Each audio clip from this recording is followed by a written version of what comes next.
So there are a couple absences tonight. Obviously, Peter is in sunny Florida. Recording in progress. And Kristen Harris needed to be at a parent-teachers conference, so she won't be joining us. And the other individual is Jackie, who is covering the finance committee, which is nowhere as interesting as the Board of Health. No. So unfortunately for her, but she will still be doing the minutes for our meeting. And so in terms of reviewing tonight's agenda, we have public comment, and I don't see anybody from the public here, although Emmy Dove, who was a former chair of the board, did send an email regarding masking. And I think we'll talk about that when we get to the data for COVID and so forth during for the monthly meeting, for the monthly report. Obviously, we have Erica and Crystal here, and that'll be a presentation on the Youth Risk Behavior Survey. That'll be about 30 minutes or so.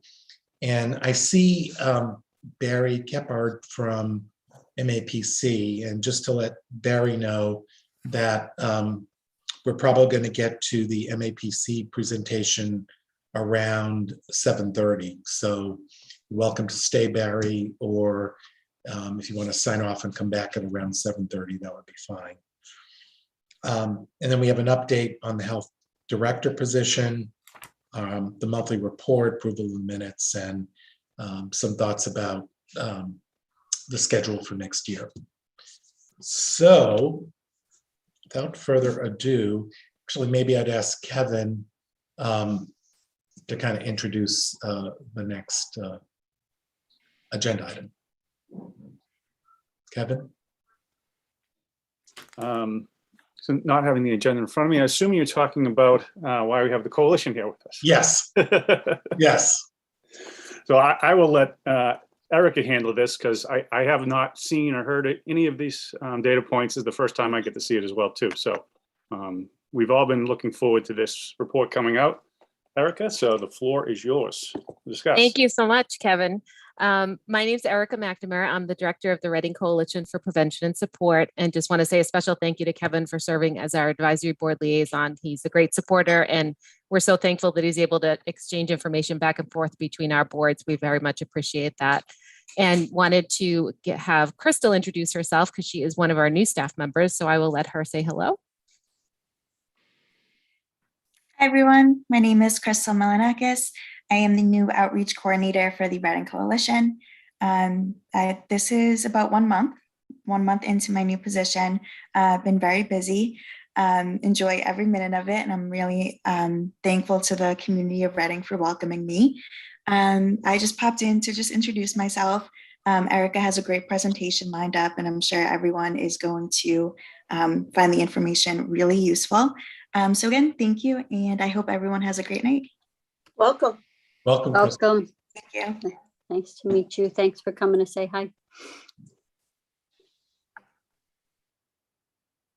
So can everyone see the slides okay? All right. So I did want to just take a minute to have Crystal introduce herself.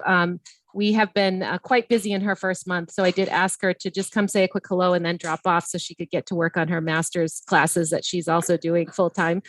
She's quite a busy gal, earning her master's of criminal justice at UMass Lowell as well. But I also wanted to say thank you to the board for their support of the work that we've been doing on developing the public safety clinician position. That is a position we've been working on after receiving some funding support from town meeting. The position, you've seen, I think, a job description that we've been working up and have gotten feedback from the fire chief and the town manager, HR. We did a lot of peer work with our surrounding communities to develop the job description, but we just wanted to let you know that the next step in the process is for the select board to review the grade and classification that we've recommended. And then once that is completed, I believe we're able to start posting the position and get going. I will say that Winchester has gone through the process recently to get their clinician on board and had a great pool of candidates. So we're very optimistic. So I just want to say thank you for your support on that.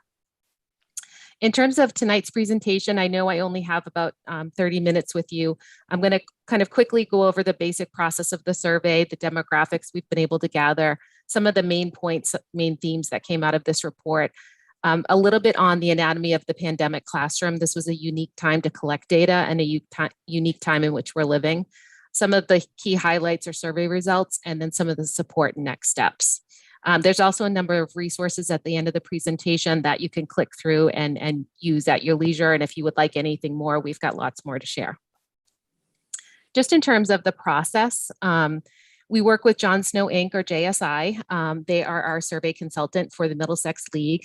We are partner with 10 other communities to do the survey every 2 years. The survey is actually paid for by Leahy Health through a supportive grant. And with the help of John Snow and our partners through the Middlesex League, we're able to do data collection and analysis. My job as the survey coordinator is to kind of look at the data and focus on sharing and integration so that we can prioritize the results and make sure that key stakeholders get to hear about the data as well as provide feedback. One of the big areas that I have the most fun with is working with students with this data. And students do get access to the data. It's incorporated into grade 9 and grade 11 health classes, and students do some amazing projects with the data. Just as recently as today, I met with the Gay Straight Alliance Club to share some of the data specifically that's impacting their community. And they had some great ideas on how to prioritize some supportive resources. In terms of the core survey, it's based on the Centers for Disease Control, Risk and Protective Behaviors. The risk behaviors are those behaviors that cause the most injury and concern. The protective behaviors are those things that scaffold and buffer young people against risk behaviors. A question I get a lot on the survey is, do students tell the truth? The research from the survey, which has been in place since 1990 at the national level, is that the data is as reliably gathered as adult self-report data. There are internal reliability checks that help to reduce falsification of answers, and there is a data integrity process that I'll go through in a few minutes. For the 2021 survey year, JSI worked with 11 school districts, including Reading. These are mainly the partners that we have in the Middlesex League. So a lot of the communities are contiguous to ours and are groups that we compete against in sports and drama and things like that.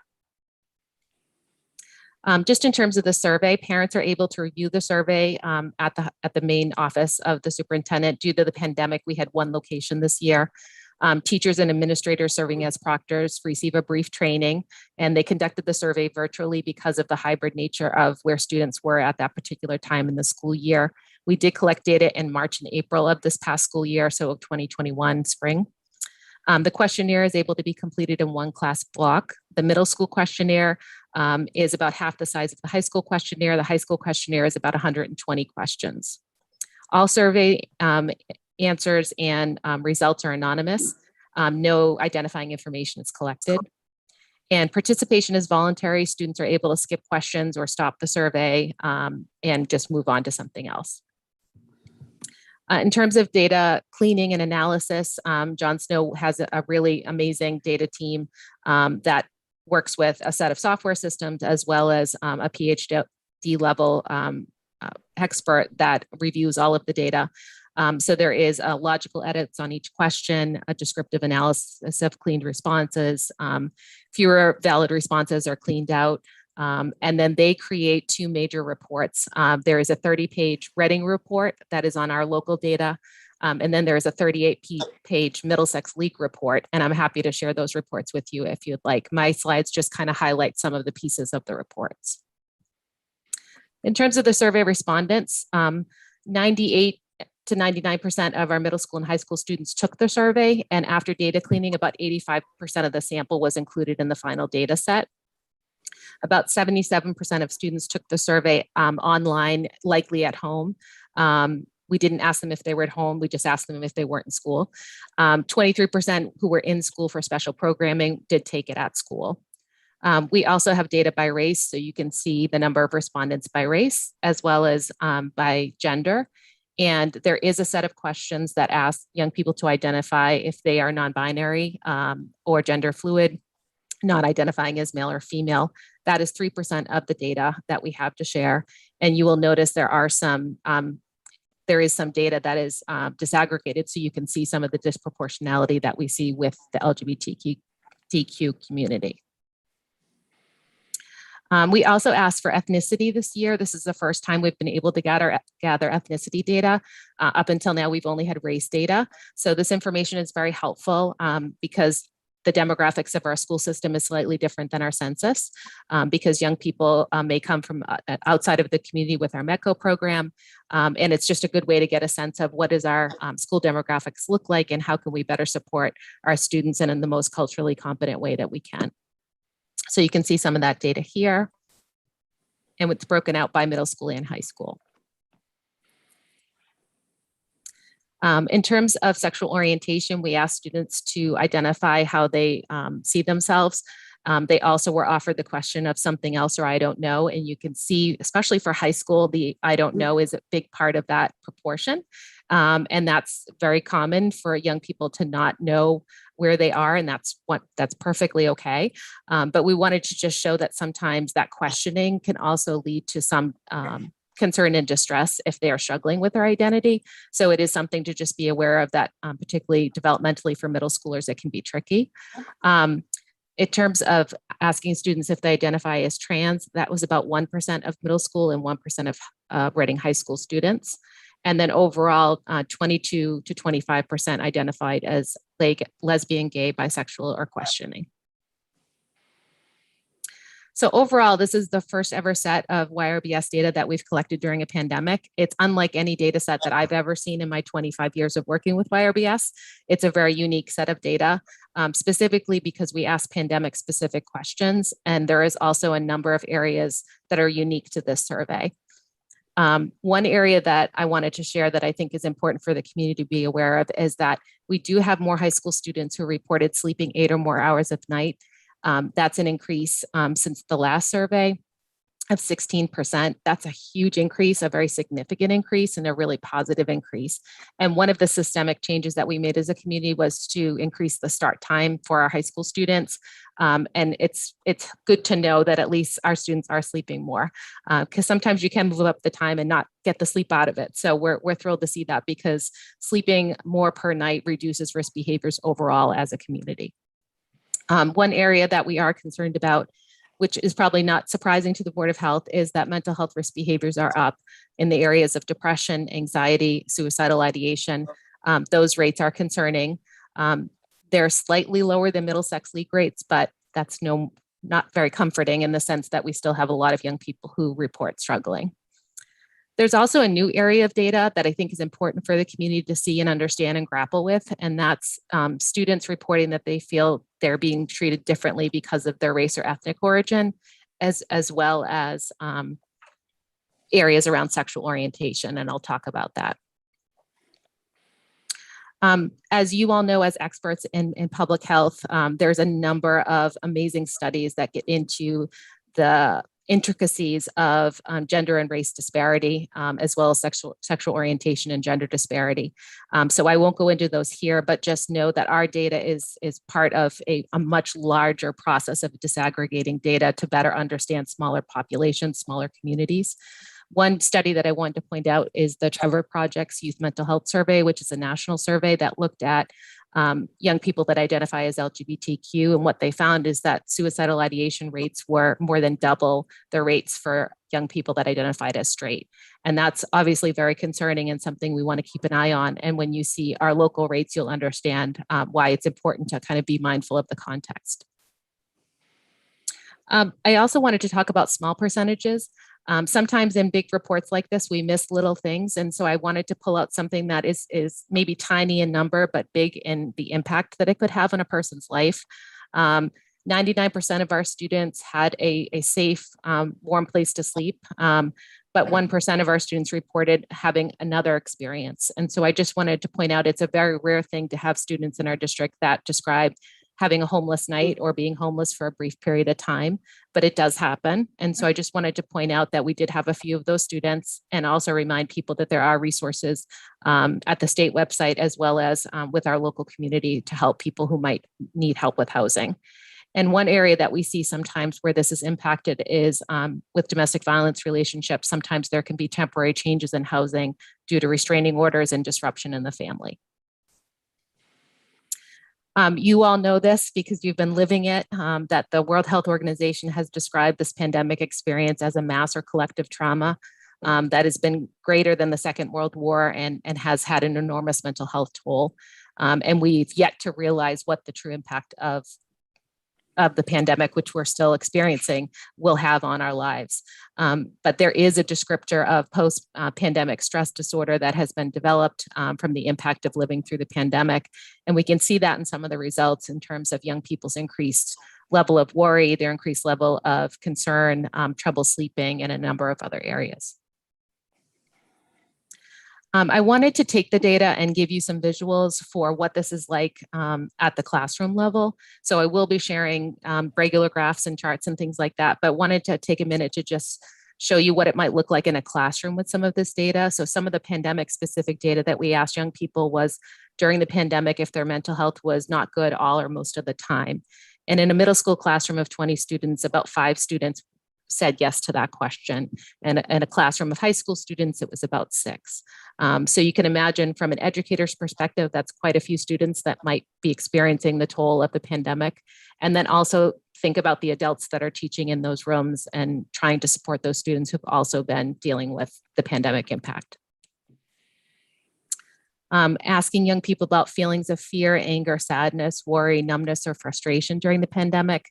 Those rates are higher, almost half the classroom for both middle school and high school students. Having difficulty concentrating or making decisions, again, about half the classroom. And I'm sure some of these you can relate to as adults who've been through the pandemic. It's had impact in every aspect of our lives. So it's affected our young people as well. We asked about physical reactions. There are things that sometimes physiologically happen that may be mental health connected, but may also be physical. And that was about 4 middle school students and 5 middle school students that said that they had headaches, body pains, stomach problems, and skin rashes. Also difficulty sleeping or having nightmares. 5 middle school students, 6 high school students in a 20 room classroom. This one I think is the most, it's hard to talk about. You know, we've all lost things during the pandemic and our young people have been through that as well. Families have been changed by the pandemic. And one area is having a family member that had a serious illness that may or may not have been COVID, as well as having a family or close family friend die. And so in the middle school, that would have been 7 middle school students. In the high school, it would have been 8. So a lot of people that have dealt with a lot of impact on their family. We also asked about worsening of a mental health condition. If they had an existing condition, was it worsened by the pandemic? And you can see about 5 middle school students said yes to that and about 8 high school students.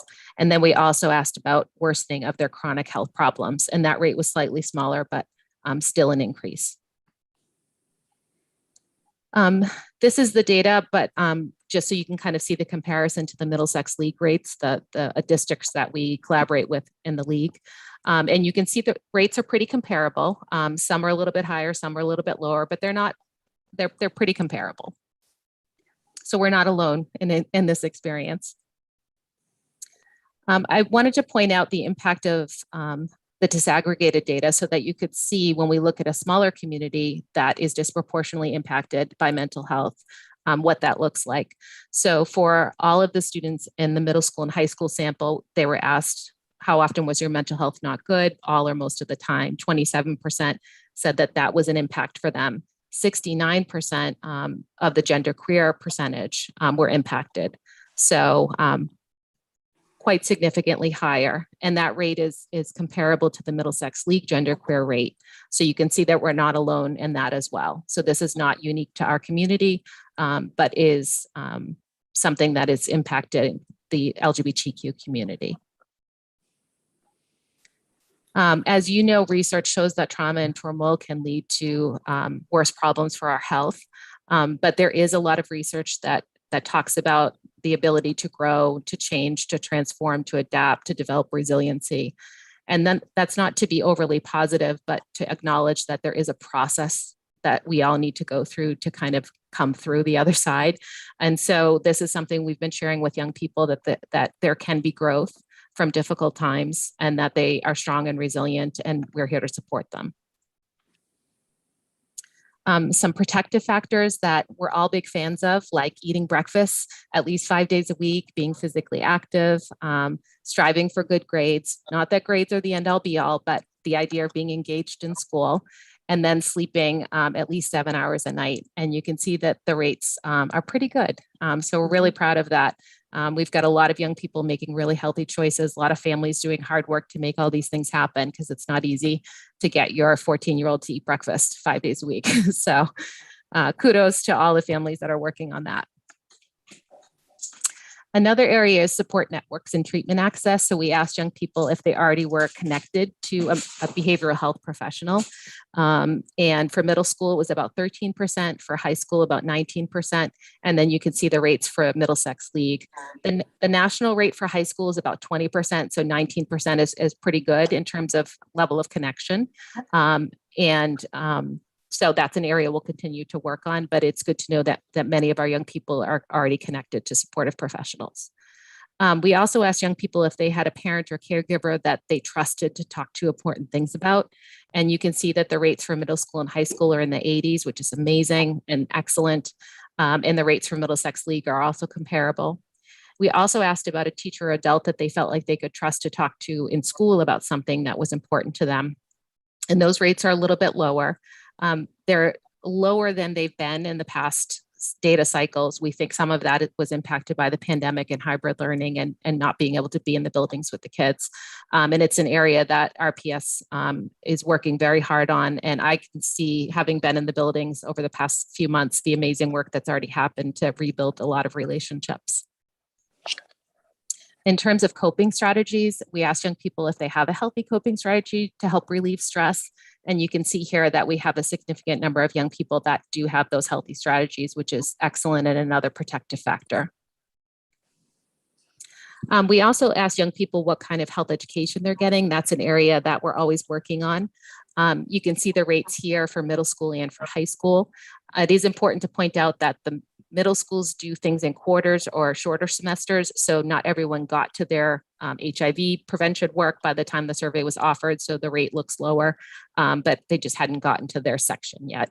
And then at the middle school, we don't ask the nutrition question, so there's no data for that piece. We asked young people a number of questions about social media and if they were upset about something that had been posted. And you can see the rates here for middle school and high school. It is a part of their lives, social media, in so many ways. And obviously, when things happen that make you uncomfortable, that can be upsetting and can have an impact on their health. In terms of bullying, the data is here, broken out by all students, male, female, as well as genderqueer. And you will notice a similar theme in that genderqueer students are disproportionately impacted by bullying. In terms of being bullied on school property, the rates are lower, but genderqueer is still a little bit higher.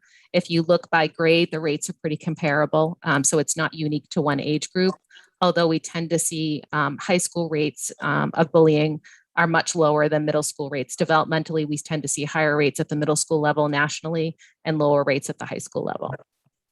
And so you can see here the rate for currently for the high school is 6%, down from 27% in 2011, but the rate for genderqueer is still 13%, so double the regular rate. I'm going to go through a few more of these slides just because I know that you have another presentation coming up, but I did want to get to an area that I think is important to share with you, and that is treatment related to race and ethnicity. We asked young people a series of questions if they had seen any types of discrimination, and you can see the breakouts here. Our rates are slightly lower than the Middlesex League, but there are areas that we're obviously very concerned about and we want them to be zero. And so this is an area that the Reading Public Schools in our community are actively working on, but it is important to note that it is happening and young people could be impacted. And with that, I want to skip forward to just a little bit about suicidal ideation, because that's an area that I get a lot of questions about. It is an area that we've seen an increase in the rate of young people thinking about suicide, not necessarily taking action on it, but having more ideation, more thought process around it, making plans. So that's an area that we're keeping an eye on and making sure that we have staff that are trained to support our young people. But I did want to point out again that genderqueer students are disproportionately impacted with suicidal ideation. And so it's an area to keep a very close eye on and make sure that we have resources in place. In terms of actual attempts, the rate is about 3%. Of that 3%, we ask a fourth question if their attempt resulted in an injury, and that rate is only about 1% who actually required medical care for their attempt. So that's important to just kind of know that of the 3% that make an attempt, 1% required medical support. Obviously still concerning, but just so you kind of have some context for that. And with that, I'm going to kind of just skip forward because we've got lots of lovely data, but I don't want to take up too much of your time. And I just wanted to point out at the end the importance of our work on decreasing risk factors as a community. And we want to partner with the Health Department and the Board of Health to do that. Continue to work on increasing our protective factors so that we can create a safer community. Whatever we can do as adults to turn down the heat so that our young people can thrive, that's what we want to be part of as the coalition and what we want to see the Reading community embrace. And then, as I mentioned in the addendum of the presentation, there's a number of resources, including mental health support resources for different communities that are there as well. And with that, I will stop sharing my screen so that I can answer any questions. And I know that was a very quick overview. Paula? Erica, in terms of those resources, I had heard rumors anyway that it is very difficult to get appointments for mental health. Mm-hmm. Like people having to wait 6 or more months to get an appointment. Mm-hmm. It is difficult. It is I've never seen it this difficult. So yeah. It is hard. We are putting everything we've got to try to help people navigate the system to get access to appointments. There are some workarounds. Elliott, which is our mobile crisis provider, also has a pandemic grant, and they can provide interim support while people are waiting for appointments. So we've referred quite a few people to Elliott to get the interim support. And then we have a number of other resources that we can direct refer to people who do still have open appointments. One challenge we are seeing is a lot of providers during the pandemic moved to telehealth and gave up their office spaces and such. And we have, especially for families and children, they're saying they prefer in-person appointments. So that has been a challenge, that we may have availability of telehealth, but we may not have families that are looking for telehealth. So the matching has been a little tricky. But we recognize it as a huge system issue. Yeah. And we're doing everything we can to advocate, and whatever you all can do to continue to advocate to increase support to the system is appreciated. But if people have specific questions or have had trouble, we are happy to troubleshoot and problem solve with individual people. Erica? Yes, Carrie. Sorry. Thank you, Rick. I just want to confirm that one of the resources maybe that is included in that list is the mental health training, and my brain is scrambled a little bit. I apologize. Yes. So, okay. And is that can you talk about what that training is and Sure. Who can get it and how? And mm-hmm. So we run mental health first aid for Reading, which is a training that adults can take as lay people. You don't have to be a clinician, to just learn a little bit about how you can be of service to someone in a mental health crisis, or if they have a mental health concern. It's usually a one-day training, or a training I offer over a couple nights, depending on people's schedules. And we will be offering more of those mental health first aid classes in the winter and the spring. We are excited to say that we are teaching mental health first aid in 11th grade right now. We launched our first classes last week, and teens are getting trained for the first time, and they are amazing so far. So super pumped about that. So I'm sorry, Carrie. No. Peers are doing this. Yes. So I'm a certified instructor for teen mental health first aid. So I'm able to deliver the class. It's a very interactive class, and they have peer work as well as group work. And A lot of it is learning how to help a friend, learning how to help themselves, and when to involve an adult and how to do that and what their resources are. And That's awesome. already we've seen some great conversations happening, and it's been very cool. That's awesome. Thanks, Erica. And I'm just going to put in a plug myself. I took the course. I took both. There were different levels offered. I took both. And in fact, it was, I was so compelled by it that I went ahead and found a way to get myself certified as an instructor, because it's an incredibly powerful training, and it's very accessible for, as Erica said, lay people. So I came away from it saying, gosh, I don't know why every parent in town isn't here, because it's really useful. And is it true also, Erica, that is still something that's being offered to town staff and school Yes. staff? Yes. Yep. So we've had 700 adults in Reading trained that are certified first aiders, and 80% of those are our staff. Yep. Yeah. Okay, great. Thank you. It's a really Mhm. excellent training. I'm really glad you guys are able to continue to offer that and Mhm. offer it as extensively as you are. It's a great model, I think, for other communities. So, Yeah. and important support in light of all the numbers that we see. Yes. And that's one reason why mental health first aid was created. There will never be enough clinicians, unfortunately, is we'll never have enough capacity. So having first aid, just like we do for regular first aid and CPR, can save a life. Absolutely. Great. I'm not sure whether all the board members received a copy of the presentation, because things are always blinded when when they Right. distribute it. But Shuang, if not, if you can distribute it so people have a chance to really look at it. I think this would be great information for a community needs assessment that we might do next year. Would be great information to fold in. And I think the only other question I have, and then we'll probably wrap up, is around the suicide prevention. Mhm. Are you doing specific programs around suicide prevention, particularly in the high school? Because those numbers are kind of scary. They are.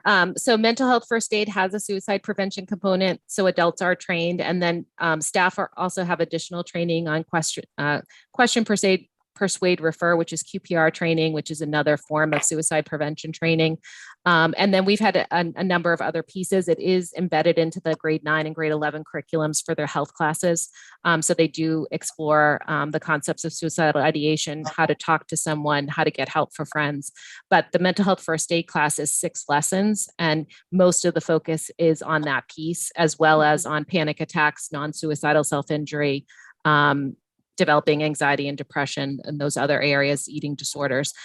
So we're adding more this year, but it is something that has been covered. We are not alone in seeing the increase in suicidal ideation rates. It's something that's happening nationally. But I think the other area to keep in mind is the awareness for parents, the awareness for adults in the community, the more that we can do to support young people and not be afraid to ask the question if they're having thoughts, because sometimes it's the not worrying alone. Young people get very scared sometimes just having the thought, and it's important to be able to talk it through with a trusted adult. Great. That's great. Well, thank you very much, Erica. That was really enlightening, and I'm sure we'll hear more and talk more about it over the coming year. Real quick, if I may, Rick. Yes. Erica, as you're going through the presentation, it's some interesting data points that come out of that. I would imagine from that, though, you folks have a lot of follow-up to that. Just as I was glancing through those questions, questions from the results of that were popping into my head. So what's kind of next steps for you folks? Sure. So we have a district data action team that looks more closely at the results and starts to turn the results into action items and priorities. It's something we've done for the last 15 years. So all of the data becomes a living, breathing document and gets incorporated into our priorities. It's also part of the needs assessment for the Reading Coalition, so it will prioritize our work as well. I will be meeting with as many groups as will have me to talk about the data. So I'm visiting PTOs, parent groups, youth groups. We'll be working with students in classrooms to apply the data and talk it through and get their qualitative feedback on the data. Okay, good. So lots happening. It's I'm just starting the data roadshow, as I call it, so that I can learn more and talk to people and engage in the process. The data is just kind of the starting point for a lot of conversation. Okay, great. Great. And thank you all. Thank So you. good. Thank you, Erica. Excellent. Erica, nice to see you. Good to see you. So Jean, do you want to introduce the next topic with our guests? Sure, thank you. So next on the agenda is the internal assessment that we have engaged with the Metropolitan Area Planning Council to lead the charge, along with Pat Maloney, our subject matter expert.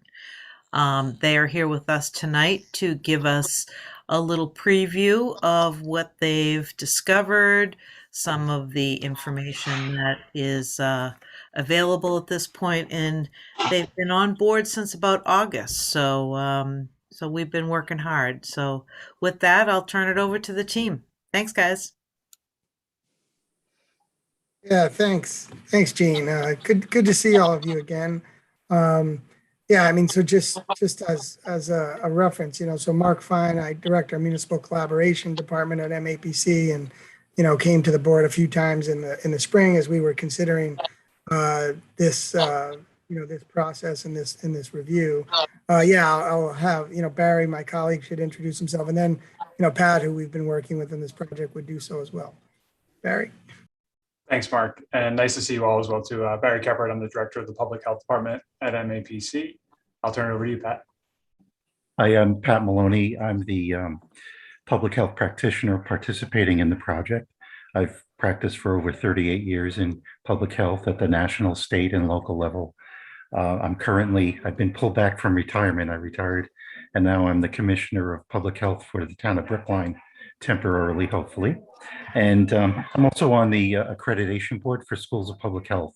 So I go across the country and evaluate schools and determine if they are eligible for accreditation.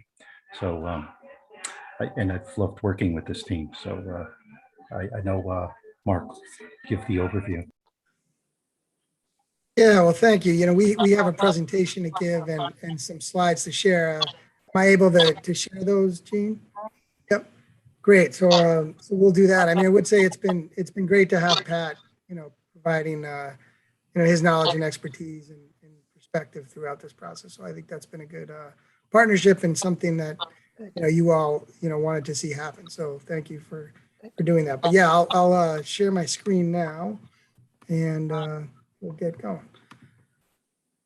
So great. Yeah, I mean, obviously, as Jean said, we've been engaged in this work since, the end of August. And, what we'll go through tonight is, the process, and progress we've made on this work today, what we've done, who we've talked to, the data we've collected, and kind of, the information we've gathered. And then we'll talk about some of our findings and observations based on what we've seen. We'll want to make sure Pat gives, perspective that he's gathered. Pat has joined on a number of the interviews with us, and also, regular check-ins to kind of look at the materials and kind of hear what we're thinking and provide his perspective. So, we'd love him to share thoughts as well. And then I think we can talk about kind of next steps and where we're going with the next phase of the review. So, so that's what we'll cover tonight, and I'll get into it. So. Yeah, well, so I mean, as far as what we've done to date, in a sense, we're kind of in the first phase, really, around understanding the current activities, the staffing, structure, and perspectives of around the Reading Health Department. From there, we'll move into kind of exploring models and kind of considering some of the actions that can be taken to enhance the local health department's capabilities and capacities. And then we'll, develop potential paths and recommendations as part of the final report. And then we'll pull that together and provide that report to you all. And I think just at the bottom, it's just a reference to, some of the guide, the kind of, baseline we've been using to do this work. And obviously, we've been informed by the public health goals and recommendations from the Special Commission on Local and Regional Health, which provides a number of tools and information for us to use. So that's what has kind of been guiding this work to date. As far as what we've been doing to understand current conditions, we've completed all the stakeholder interviews, except, we didn't get a chance to interview the outgoing town manager. But we did talk to Jean and got her perspective, from a leadership, lens. We've reviewed available information and data around the peer communities that you had recommended. So, the 4 being Bedford, Danvers, Needham, and Winchester. We had also asked for and received a good bit of data around inspectional complaints and permitting, back to 2016. So we've gone through that, and we'll present some of, what we think that data kind of showed us tonight. And then we've also kind of looked through the budget, of the health department back to 2016 and kind of seeing how that's trended. And that's given us a baseline to also compare it to some of the peer communities as well. So that's been the work we've done to date.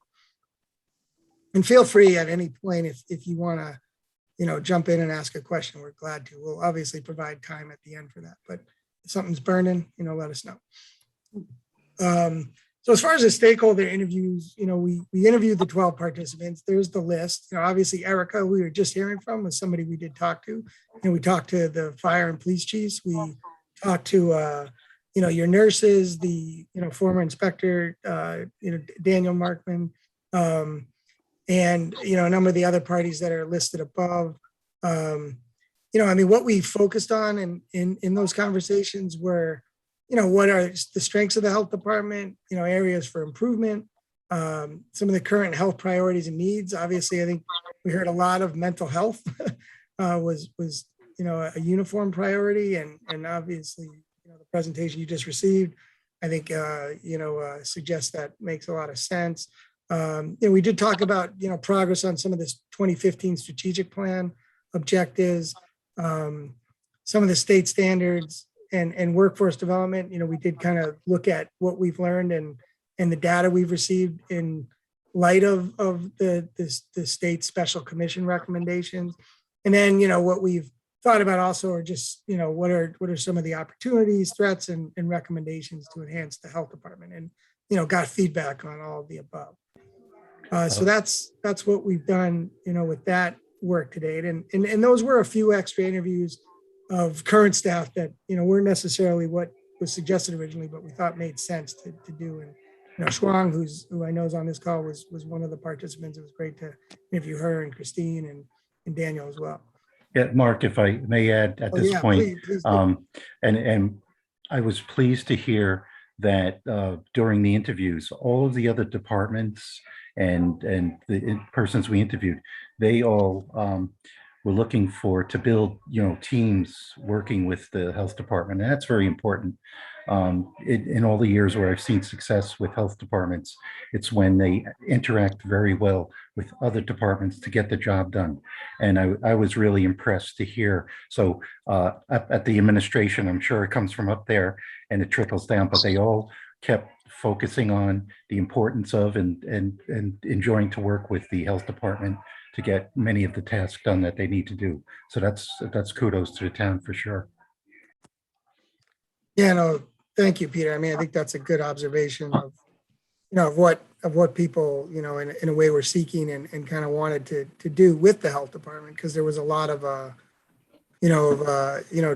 desire across, the municipal government, to build those partnerships and strengthen them. So thank you. As far as the peer community review goes, I mentioned the communities that we have looked at, and we'll provide, some of the data and information we gathered a bit later. But what we've looked at: population, the kind of nature of the Board of Health, median income, the EJ, environmental justice, situation. And then really like the budgets, the staff size and composition was a big part of that. And just also what's the kind of involvement, of a community in health assessments, shared service arrangements, or regional coalitions. And, like we said, the Special Commission on Local and Regional Health provided some guidance, and also, NACHO data and kind of some of the recommendations they've made around staffing, provided some context around the review there. So, as far as where things stand with your the current health department. I mean, here's kind of the staffing as observed now. I mean, obviously, there's been a part-time health director in place, Peter Morandi. You're in the process of hiring a full-time health director, which, if anything, was one of the, something that I think there's a huge desire across the town government to see happen. Your nursing capacity has been enhanced in recent years. You've grown that from a part-time role to, a part-time and a full-time nurse in Schwab. The administrative support is part-time, something shared with the building department across, Jean's community services department. And obviously you had a health inspector. I know that position's become recently vacant, but that is a full-time, role that you've had. I mean, contracted services are also prominent, in the health department, as for tobacco, food inspections, you have that type of support. Even mosquito control is something you've paid outside parties for. And the budget, we broke it kind of into salary and then expenses. I mean, this was kind of what the total looked like for FY22. We know this is kind of what's in the budget. There's obviously what is then actually expended over a year, and that might be different. But yeah, I mean, that's obviously grown, and we'll kind of speak to some of the growth in the budget over time, because it's almost doubled in the last 5 years. Yeah, I mean, the department's kind of location in the overall structure of government, is changing, as it becomes an independent department in public safety. I know that's already something that is, captured in kind of, Redding's or organograms or org charts, and then also in the, in the budget. And then the Board of Health, obviously you have your 3 members and then, associates in 3-year terms. So that's something, that's kind of the current state of things. I'm going to hand it over to Barry to talk about some of what, the permitting and inspectional data has looked like, and some of what we learned through looking at that. Thanks, Mark, too. And just to note, just appreciate the comments that are coming in too. We're trying to get our hands and understanding around a lot of information and a lot of pieces too. So we really do appreciate the observations, both for essentially what might be showing up there that's not fully on target yet, but helps us kind of understand some of these pieces that we didn't capture initially too. So thank you for those comments too. So one of the things we requested and appreciate the town provided was permitting and inspectional data. And so we went back to essentially get a sense of both kind of like the volume of work that is happening, but then essentially the type of permits that are being issued. What you'll see here, the pie chart is encompassing all the permit data we received beginning in 2016 and going through about March 2020. So it's fully complete for 2016, 2017, 2018, and 2019, and just a few months of 2020. And what you'll see, again, the majority of the permitting work that's happening that involves, in this case, inspections would be the food establishments, but then work related to dumpsters, essentially the short-term kind of waste transport being a large part of that work as well too. In total, across that period, you're seeing about kind of almost 3,000 permits issued over that period of time. Again, with a partial 2020, so really speaking to those 4 years that I mentioned. Mark, I'll go to the next slide. And so what that means in terms of volume is what you're seeing is essentially kind of the amount of permitting happening by the Board of Health, increasing kind of gradually. The 2018 dips a little bit, but if you look over that kind of period of time from 2015 to 2019, because those are kind of full year data sets, we really see kind of increasing kind of permit activity happening through the health department too. Correspondingly, probably not surprising, you're seeing an increase in the number of fees in total being collected each year. So we're looking at this point at about an average, again, going into 2020, the data that we have, about 550 permits per year, which is a significant volume into it, and Pat could jump in too. So, but for the town size of Reading, that's quite a significant amount of permitting work that's happening. And then you're looking at about $165,000 worth of essentially kind of fee coming in related to those permits. Go to the next slide, Mark. Given that the food permits was really kind of the bulk of the work, that was about 1,200 of the permits of that 2,900 we were looking at, just wanted to focus in a little bit more close and look at essentially kind of what that data looks like too. And so again, it seems that essentially kind of that permitting trend really does have a strong relationship to the food permit issues, and seeing that increase from 2016 going into that partial bit of 2020, around 234 food permits being issued per year. So that's 2015 to 2019 data. We left out that 2020 data. And that's averaging about kind of $14,000 in fees across those 4 years too. So again, just giving you a sense of the amount of activity that's happening. We went back and looked a little bit and welcome your questions around this and have the data in a way that we can give it back to you that might be helpful as well, related to the fact that in some cases you have the same establishment getting multiple permits 1 year, different uses, different pieces, food establishments getting permits each year, and essentially kind of new permits coming online as well too. So just to give you the mix of essentially what's contributing to that. You go to the next slide, Mark. I'm sure it's very easy to recognize 2020 and realize what happened in 2020. But this is going to give you a complaint data snapshot, essentially. So the complaints that were coming in to the health department, by which essentially either kind of some type of enforcement or other activity then had to happen in terms of an organization, a resident, somebody kind of calling into the health department too. So between 2016 and 2019, and then actually including a bit of 2021 so far, it was averaging around 20 to 40 complaints per year. In 2020, you saw that shoot up enormously. So there were almost 300 complaints received in 2020, but 192 of them were COVID related. I'm sure you may have heard of some of them. So it ranges the whole from like really meaningful complaints to some kind of complaints that may have been a little bit more temperamental in the particular moment. The thing that we're, I think, really invested in here and thinking about in terms of the health department is the health department kind of meeting the expectations around how they record and deal with those complaints. So at least according essentially kind of to a lot of kind of state guidance that 90%, 98% of the complaints included addresses, nature of a complaint, time and date of when that came, really kind of the recording of when the complaint came in. Unfortunately, when we start looking at essentially kind of the date of like the follow-up inspection, the response activity that then happened in related to that complaint, this isn't to say it didn't happen. It's just not sure in terms of the recording practices around that particular place. So that's an area too that we kind of looked at and thought, again, place that probably could deliver a little bit more given the kind of the front part of that work had been happening in the ways that you would expect to happen too. So again, a lot of complaints, kind of lower volume for the most part, 20 to 40, so a couple per month. But an area too where essentially we saw essentially maybe we weren't necessarily kind of hitting the goal we would hope for in terms of recording those activities. You can go to the next slide, Mark. I think I might turn it back to you, but we all then also wanted to look at essentially kind of the budget of the department and how that's been working and the support you all have been providing. Yeah, well, so we thought it, useful. Oh, sorry, go ahead.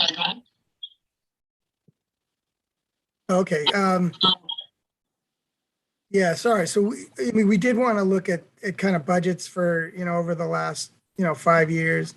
We went back to FY18. And I think as I mentioned earlier, the budget for the health department has grown, grown consistently since FY20. Obviously, COVID could have been a driver of that. Building up the nursing capacity could have been a driver of that. But obviously it shows a consistent pattern of investment.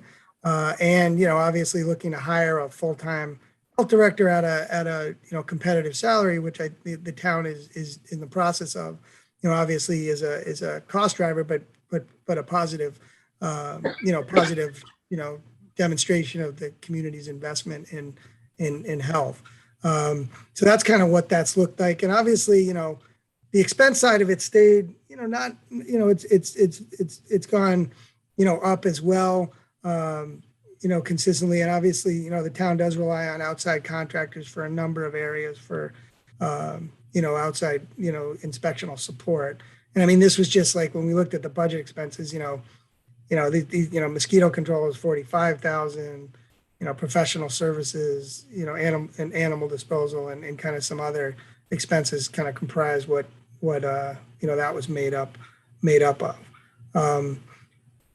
So now just looking at kind of peer communities and sort of what, how does Reading kind of compare to some of the, other communities and, that you consider peers, so we looked at 4 communities as mentioned, and, we looked at, a number of these dimensions. We also did, look at, kind of regional collaboration and other elements, but I just wanted to highlight these core ones for now.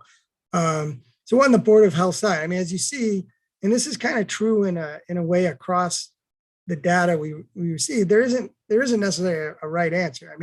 It isn't like the 3 Board of Health members you have, is out of whack with your other communities. I mean, it seems variable, and obviously there's probably histories for why that happens in different communities. I mean, just coming, we will talk about some of the feedback we've received from a variety of people. Some people did think, the burdens on a 3-person board of health are quite significant, and it might be worth it considering going to 5 in Reading. But as you see, that's not necessarily the norm, across peer communities. I mean, budget wise, looking at the communities, I mean, Needham was definitely the outlier. I mean, they invest a significant amount of their public health department. They receive a lot of outside grants, and have a very significant permanent staff, and also kind of on-call resource. So I mean, they are an outlier compared to the others. Danvers was really tricky, and we actually called the city and called the town of Danvers to talk about this, but they really don't separate in a clear manner their health department budget from the kind of other departments, like veterans services is in that, and social services. So it was a little hard to kind of unpack that, but I mean, it largely the budget was kind of in line with what Winchester and Bedford's have done. And I think, the budget that you guys have is more consistent with what you see in Bedford and Winchester. It's kind of in that vein. So you kind of have, obviously a set amount of salaries, and then services and expenses. I mean, Winchester, for instance, they seem to contract for all their inspectional services. I mean, that was one thing that was noteworthy there. So their expenses for those services is higher. I mean, if anything, they had some variation with the type of health staff they have, because they have a community health program manager, and that's a role that they've hired for within the health department. But yeah, I mean, the staffing levels are, variable. I think, like I said, Bedford and Winchester, you're kind of consistent with those. And then the positions and kind of placement of the health department staff, vary again. I mean, health and human services, often departments consider themselves kind of part of that. I mean, that's kind of what Danvers has them as part of a greater department of land use and community services. Bedford is health and human services. And Winchester was an independent department, but, governed by the Board of Health, obviously. And then Needham had, a whole different structure, part of an operations department and a health and human services division. So there is variability with that. So that was what we kind of learned. I mean, one observation is I think in all these communities, there was examples where they are kind of actively participating in regional efforts, either in a shared service partnership or in, kind of regional health assessment work. I mean, I know Reading has been part of, kind of regional health assessment work with Leahy Health. But it's something I would tend to say that some of the other communities were doing a little bit more of that. And, I think a number of them were actively part of shared service grants, these public health excellence grants, which I know Reading applied for and received, but then, some of the other communities, that were part of that, Wilmington and Linfield, then, pulled out for various reasons. So we did see some. Can I ask, just point out that as you do, your further analysis, I think it's important to look beyond the Department of Health, the health department, to other functions that may be budgeted in other areas.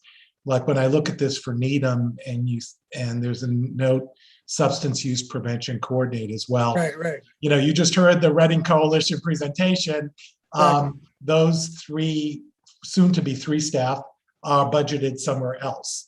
Or we have a nurse at the senior center who's budgeted there. Or the veterans in Danvers, the veteran service officer, we have a veterans service officer budgeted somewhere else. So I think that if we're going to do a fair comparison, probably we need another column that adds in these other services that in other sites are, budgeted in the health department, but in Reading, they're budgeted somewhere else in order to get an apples to apples comparison.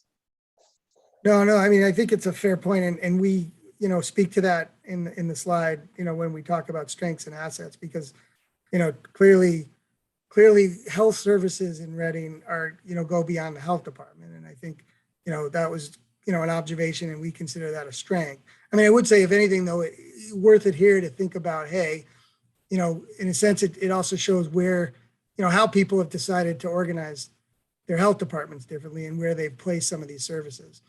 Clearly, like, some places have decided that, some of the services you mentioned are worthwhile to include in a health department, and other communities have them outside of their health services. So, different approaches, but you're right. I mean, health services don't end at a health department. And we do speak to that later, but I think it's a good point. So I mean, here we just wanted to get into some of those observations. And Barry, if you want to, let me know if you wanted to make any points here, but I'm glad to cover it too. Go right ahead. You're good. I can add on, but please keep going. Thank you. Yeah, well, so here's where, based on the interviews and the data we've collected, I mean, we looked at kind of assets and strengths and some of the challenges and areas for improvement. And I think there were, 5 kind of noteworthy assets and strengths that were mentioned about the health department and, health services in general in Reading. And one, I think, there was, I mean, it seemed to be like every time all directions pointed to the importance of having leadership and having, the director position created. And I think, I think there's a lot of support for having the department then be part of the public safety group and kind of have the director as an independent department head. So I think there's a lot of positive support for that. And that's a direction the town's already headed. And that was something everybody emphasized consistently, and how, vital that role is. And we can kind of talk a little bit more about, what were some of the, how do people, what do they want to see out of the director position? I mean, I think there, another real positive was just, the greater investment in the public health nursing function, and the way that the town has strengthened that. That was seen as really positive as well.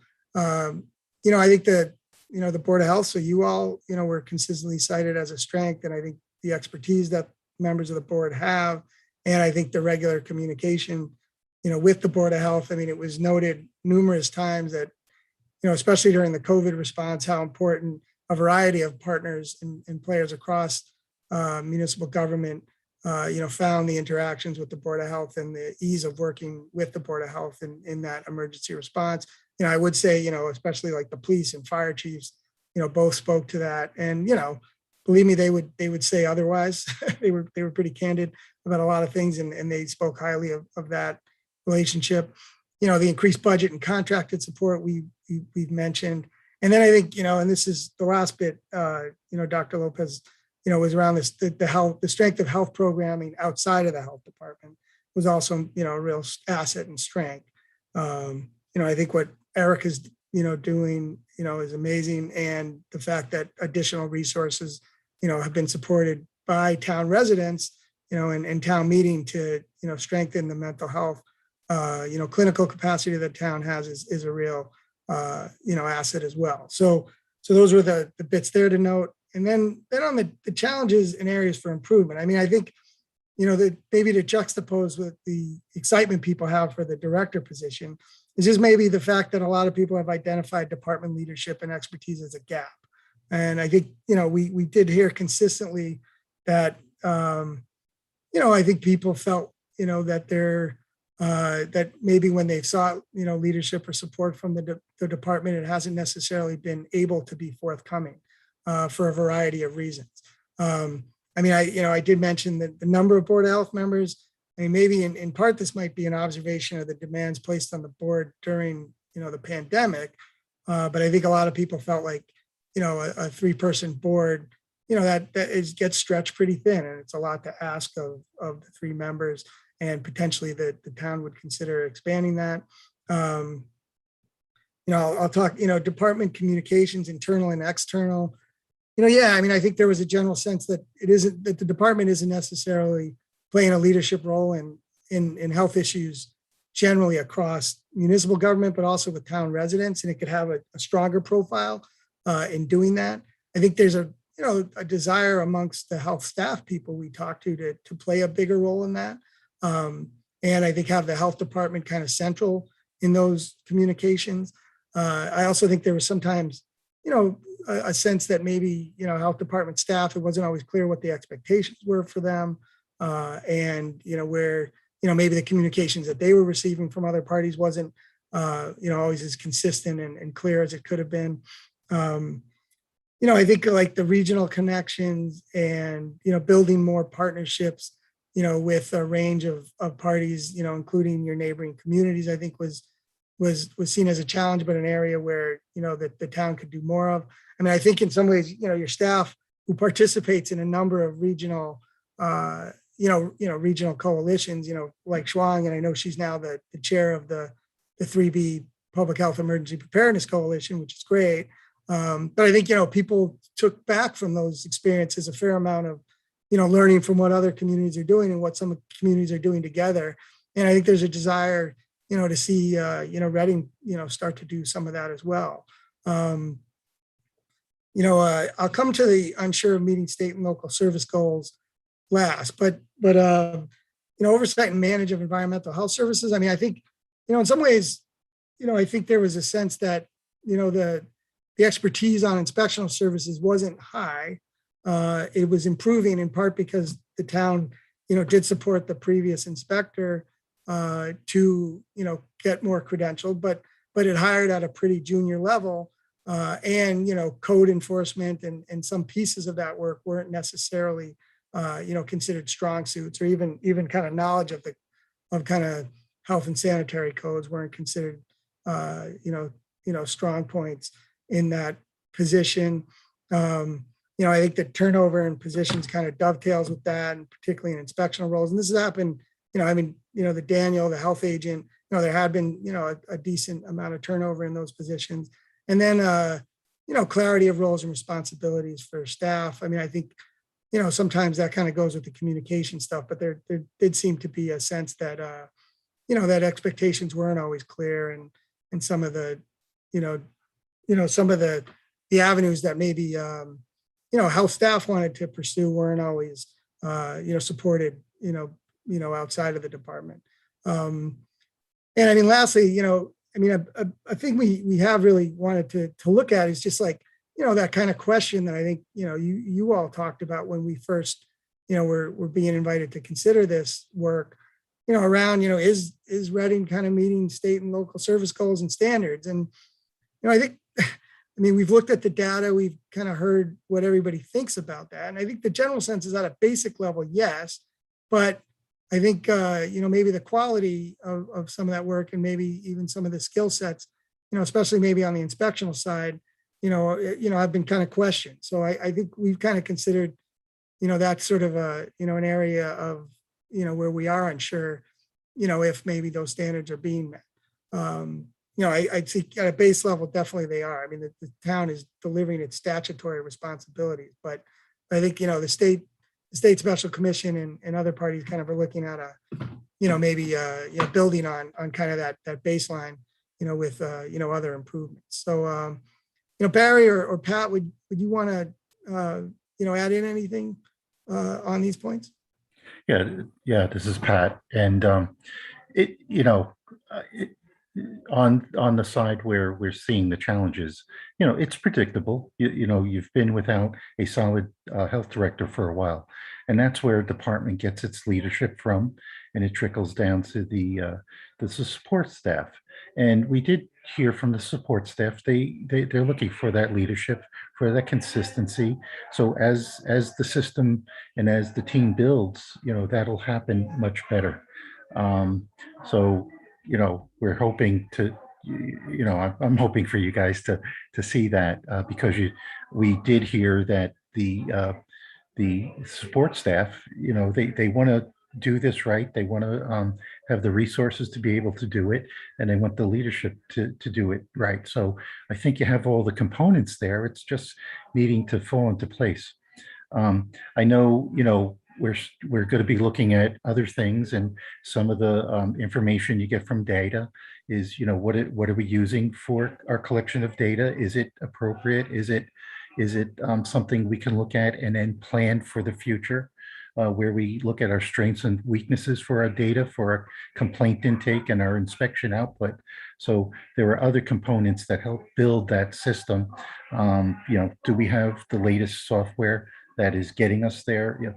Things of that nature are things that were popping out to me as the practitioner that I think as we drill down a little more, we're going to be looking at closer to make the department even stronger as they go towards the future. Yeah, thanks, Pat. I mean, I just wanted to maybe pause here and just ask if anybody had any questions about, those observations. Carrie? Thanks, Rick. I just want to, I guess, observe that one of the things about the meeting state and local service goals is that when we look at the special commission report and we look at the understanding of what that looks like across the state, it's a challenge in many places, right? I mean, that's not a, this is a challenge. That's part of the reason for looking at shared services and other opportunities, that there is room for growth in many places, and that we're with those people and we'll be striving to improve. Is that a fair characterization? Yeah, I mean, I would, like in some ways, we're looking at the Reading Health Department. We obviously done some pair comparison, but we're diving deeper into the Reading situation. But the fact is, look, health is generally underinvested in, or has been traditionally, across local government, especially since the last recession and some of the cutbacks that a lot of health work saw after that. And I'd say, the same, there's a ton of struggles out there in departments that are in flux, where leadership is hard to come by, and kind of getting, high quality staff that are given the professional development opportunities they need to grow. That's something that you don't see in a lot of places. So, in no way are we sort of saying like Reading, like, you're here and everybody else is in a different place. That's not true at all. Right. Yeah, and I'll agree that, and you're spot on. This is a state issue. This is why the commission was formed. They're trying to standardize boards of health across the state, because it is not standardized. And this is what's necessary. And fortunately, they're putting money where their mouth is. So there are more incentives and things that will get all the boards there. They're also making incentives that they have to work together with other communities. So I think this is a great opportunity for public health in the state. And I think, Reading is right there too, where you could really advance with taking advantage of some of these opportunities for sure. Great. Thank you both.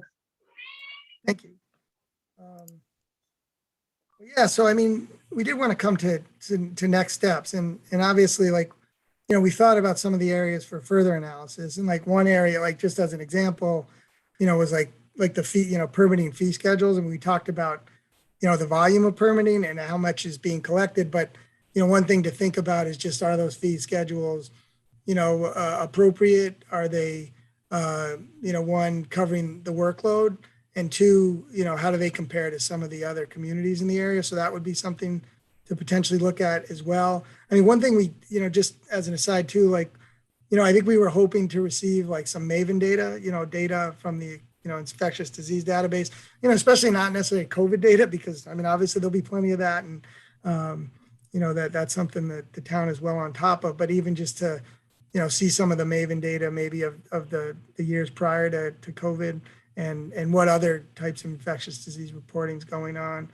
So that's something, we'll look to do. And then I think, what we've, what we want to do now is kind of hone some of the strengths and assets analysis and the challenges and areas for improvement analysis, and really start to translate that into some initial recommendations that we could bring back to the Board of Health. I believe in January was the plan. And then, get feedback on that, and then, prepare the final report, for February was the goal. So that's kind of where we're looking to go. But, glad to stop sharing and kind of just take any feedback or thoughts that you all have.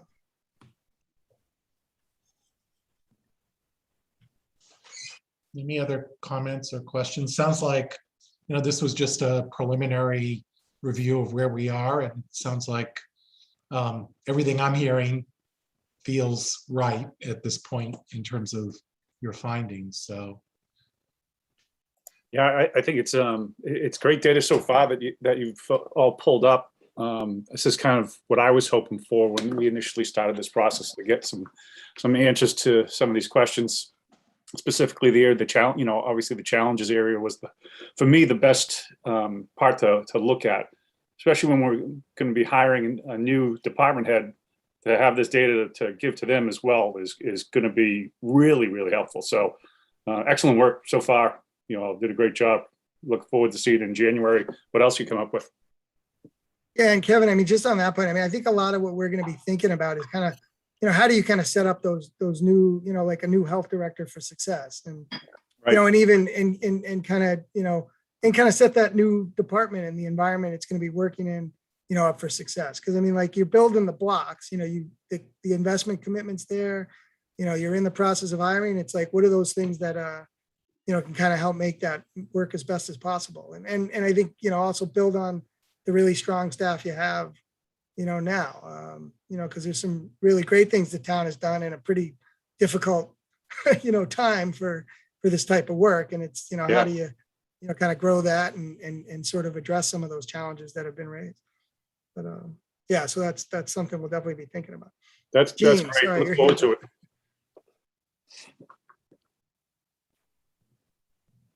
Oh, Gene? oh, Jane, I just wanted to jump in. Thank you. This was really good, and a great opportunity just to, kind of see where we're at. And we've been talking about this for a while, so it's nice to see some results. I just wanted to echo some of the things I might have said earlier about what I think is a little bit unique in Reading is that we have these we have these collaborations like what you just saw with Erica. Kevin goes once a month to the meetings, and people just quietly engage and put resources together. And I think Rick made the point earlier about how we do things in a way that maybe things really kind of don't show up. And we really don't spend a lot of time tooting our own horn about the kinds of relationships that we've built. The nursing, for example, during the pandemic, the school nurses were amazing. And the nurse advocate pulling right out of Elder Human Services and jumping right in. I think she's still doing the Maven work. And people just naturally working together and collaborating.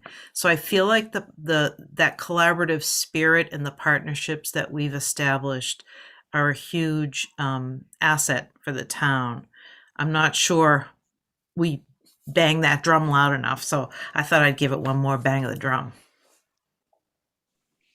Yeah, no, you other people definitely were banging that drum. I think there was, definitely, that kind of spirit was clear. And yeah, and I think I think if anything, there was like a desire to keep building on that. And I think they want to see the health department, in a kind of, central partnership role, around these issues, and taking that forward. So yeah, no, definitely. If anything, because we've worked with so many cities and towns during COVID, and I've never seen more silos busted, more people, thinking hey, whatever your job title is, it doesn't matter. We gotta, all hands on deck. We gotta, respond. And Reading's a good example of that. I think a lot of the parties that you've worked with, whether it was your public safety, your senior center, the role Erica plays, that's all huge.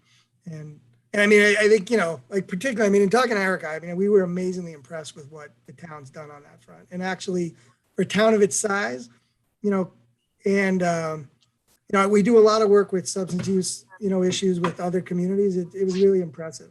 And that's, you know, that's something Reading should really be proud of. And the fact that the town residents are willing to put more funding into stuff like that is huge, because you don't, I mean, a lot of times people are like, why is this a town role? Frankly, you know, why is mental health services a town role? I mean, I think a lot of people increasingly recognize that it is, you know, and you know, you get, you know, Reading, I'd say, is like kind of at the, you know, on the front foot when it comes to that. So it's really, really cool. Yeah, and we do have a regional arrangement. I don't know if we gave you any of the information on that, but animal control we have regionalized with the town of Wakefield, and it's working really well. So that's probably important to capture as well. Yeah, no, definitely. That is what is, well, yeah, I'll follow up on that. That's really good for us to capture. Okay, well, thank you, Mark, Pat, and Barry. Really appreciate your coming and look forward to seeing you next year at your next visit with more detail. Yeah, great job so far. Thanks for coming. Thank you. Thank you. Thank you for having us. Thank you all. Thank you all. Appreciate it. Bye.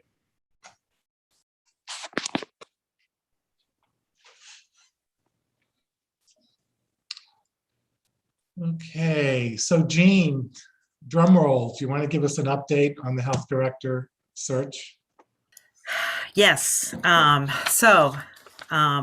Special thanks to Shuang. She and I have been working together a lot lately, and we have a countdown clock going. So when the new director comes, and Shuang has really been so helpful. And I just want to make sure I say thank you before I talk about filling this job. And the plan is our new director starts on November 15th.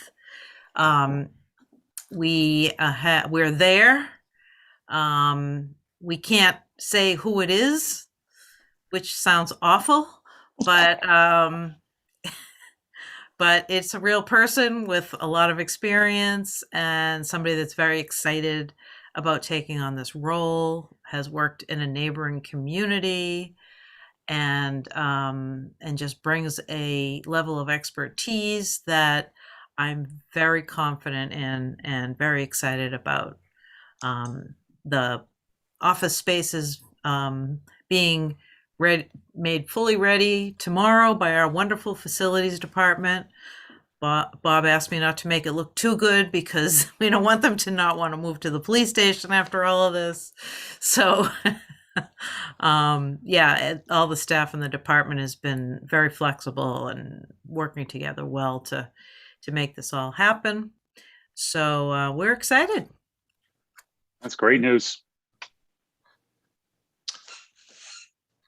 Yes, this individual has been in this role in other cities, so we're at a director level. So we're really excited about, you know, that is accepted. I guess the confidentiality issues are around the last logistics prior to the formal hiring. I should mention that a couple things around this. One is that we might need to have a short, focused meeting sometime shortly after this person comes on board in order to vote to authorize them to be an agent of the board. And we probably don't want to wait another 2 weeks into December to do that. So as we get closer, we can, we'll pick a date. We'll have Jackie try to coordinate and find, you know, 15 minutes or half hour to be able to do that and introduce the person as well.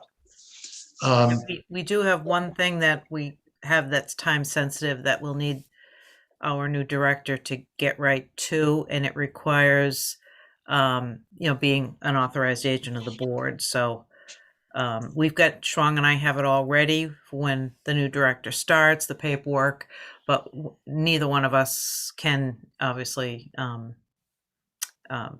you know, do the work that needs to be done on this. It's an enforcement action. So the sooner the better. And we want to make sure that we're following up as we need. Just to let you know about sort of how we're managing the transition. Currently, Peter's gone. Jean is continuing in her supportive role with the board and the department. And Shuang is the point person in the department in terms of coordinating with Dennis, our part-time inspector. At this point, I guess our only inspector. And where, in terms of inspections, I think the plan is to focus the largest number of the food establishments. As establishments get re-permitted for another year, that requires an inspection. So the focus and priorities are going to be around that, and obviously any urgencies that come up. So we're going to kind of focus that over the next few weeks until we get settled there. Once the health director arrives, I should mention also that Peter has graciously agreed to act as a consultant for Shuang if there are issues that come up that she needs to work through. He's available and to be able to do that. Once the director comes on board, the plan is for Jean in at least for the first 4 weeks or so, to orient that person, get them up to speed, continue to support the board and the department. And Shuang as well will be doing some orientation, helping out, getting this individual up and running.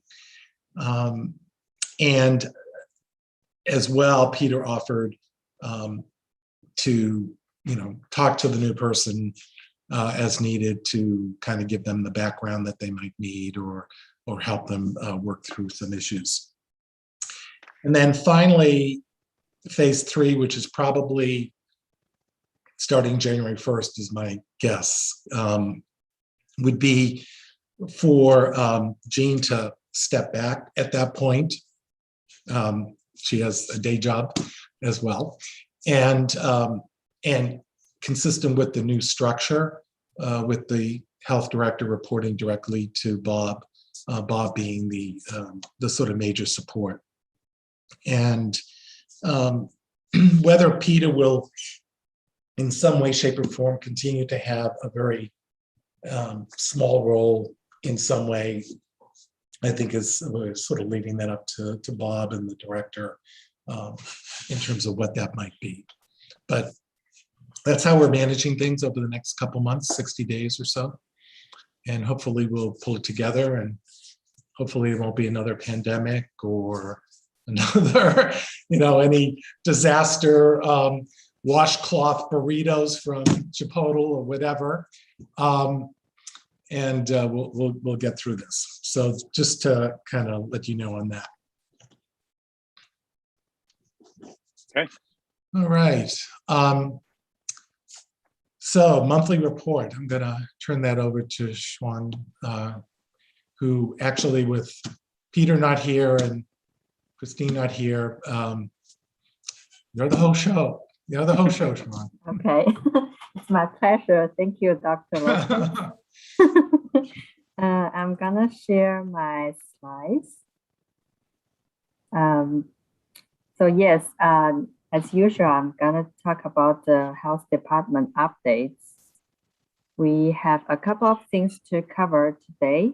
The vaccine distribution, mask recommendation sign, environmental health updates, and Mhoa Conference highlights. And as you know, Christine is not here, but I will try my best to give the COVID-19 case report. So in the past month, we had about 10 flu clinics and vaccinated Reading first responders, safety personnel, senior and adult residents, and school staffs. We also had a local pharmacy, CVS, to help vaccinated the Reading Housing Authority. We currently have about half of the amount of the vaccine that we ordered in March. So, after the discussions with our town manager, Bob, and the assistant town manager, Jean, we are going to have a flu shot clinic for all town employees next Tuesday afternoon. And the information has been sent out. We had some participants already make appointment. And as you may know, on November 2nd, there is a big news that CDC recommends Pfizer vaccine for children aged 5 to 11 years old. I have spoken with Mary Juliana. She's the nursing director from Reading Public Schools. They are going to have a clinic for the students tomorrow. And next is the mask recommendation sign. So as we discussed in our previous Board of Health meeting about this mask recommendation sign, we now have this, this picture posted on the doors at the entrance of Town Hall.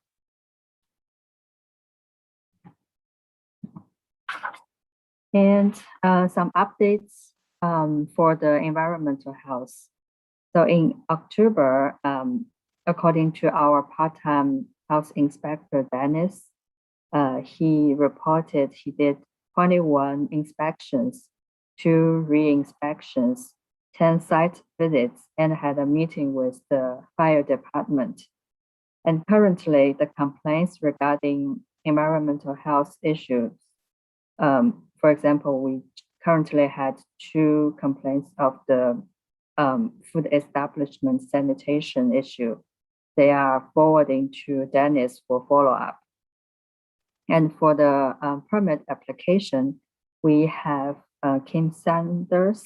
She is our public service permit coordinator. She's helping with the online permit application for the renewal.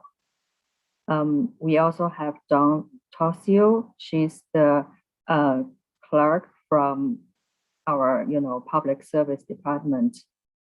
She's helping to send any animal control issues to Kev and Bev. That's our animal control services.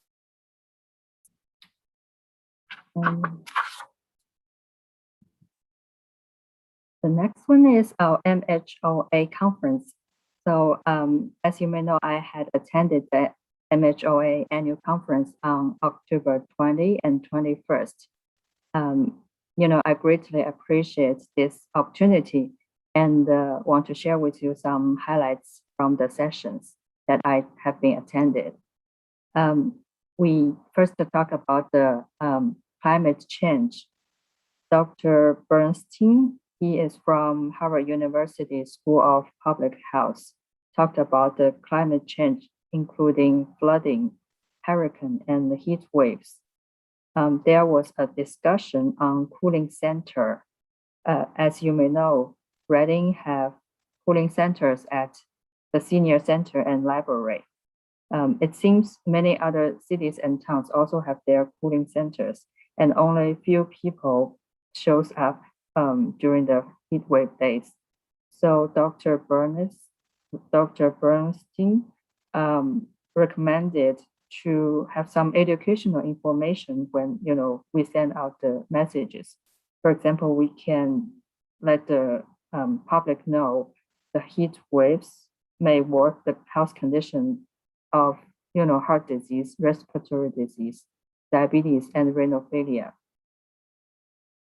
And we also have some health directors from different towns and cities talk about their communication strategies during the pandemic.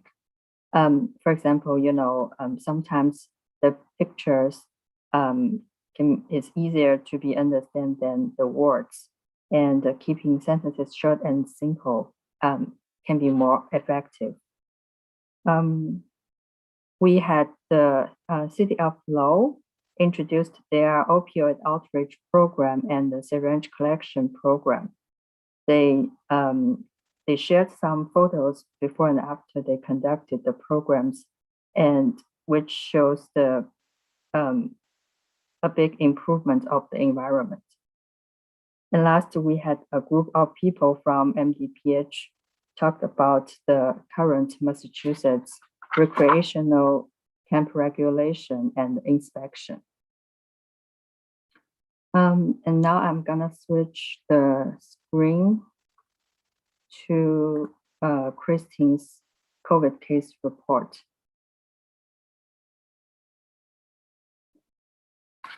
So, so according to Christine, she said in the past 7 days, there is no case in high school, 5 cases from the Barrows Elementary School, 7 cases from Bridge Meadow School, and 3 cases from the Woods End Elementary School. So as you can see, all the 15 cases are from Reading Elementary School. And with the COVID vaccine available for kids 5 to 11 years old,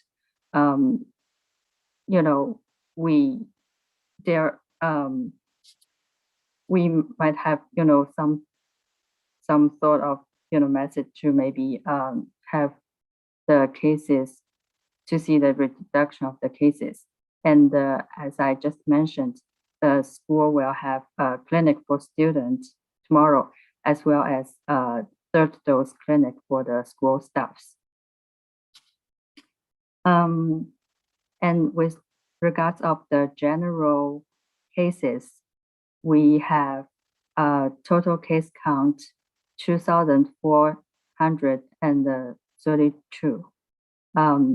Active cases in the past 7 days is 40.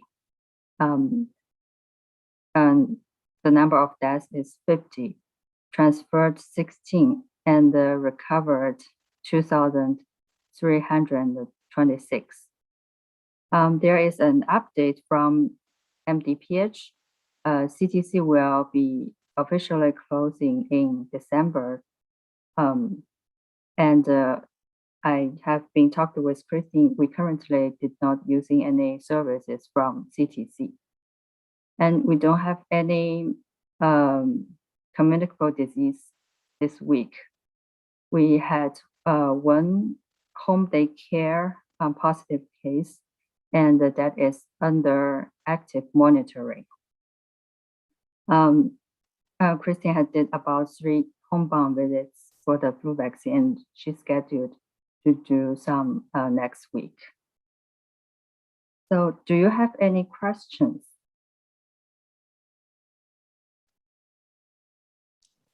Carrie? You're on mute. Sorry about that. Thank you. Thank you, Shuang, for your report and for covering Christine's as well. And just congratulations on being chair of the 3B group. Good for you. Thank you. When you say there's going to be a student clinic tomorrow, can you just clarify for me the age group that's serving? This is a good question. Mary, she mentioned about like 100 students sign up, and they had when the Pfizer was available for 12 plus years old, they had a couple of clinics for that age group. Right. Okay. Now, I can double check with Mary for the age group for the students for tomorrow. Okay. Thank you. Yeah, just want to let you know. Yeah, and I'm just curious because other communities that I am aware of, I know are have already gotten hold of pediatric vaccine and are setting up clinics for that. For example, Arlington's planning to vaccinate about 1,000 kids on Saturday. And a couple other communities have, multiple hundreds of kids signing up. So I know there seems to be a lot of demand for pediatric, and I'm just curious if I don't want to create a sense that we're doing something. I'm just interested in what we're doing. Yeah, and according to the state COVID vaccine data, we had about 95% of the people age the first age group, Yep. age 12 to 16 has been vaccinated, fully vaccinated. Yep. Yes. That's great. Thank you.